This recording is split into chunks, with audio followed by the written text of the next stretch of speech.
એ મારી સંધનો બેડો ને મારી અમીર કકુ ને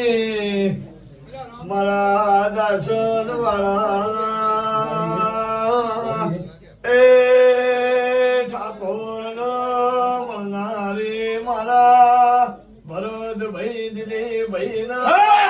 વરદાનું જરૂર પણ મારી સદનો પારકોર ને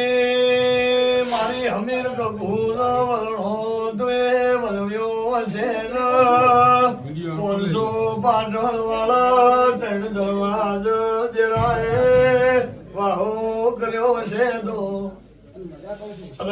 જાસન વાળાના ઠાકોરો વિશાળ આ મેળો એમની ભરાતો નથી ઓન ઘણી મજૂરી પહોંચી હશે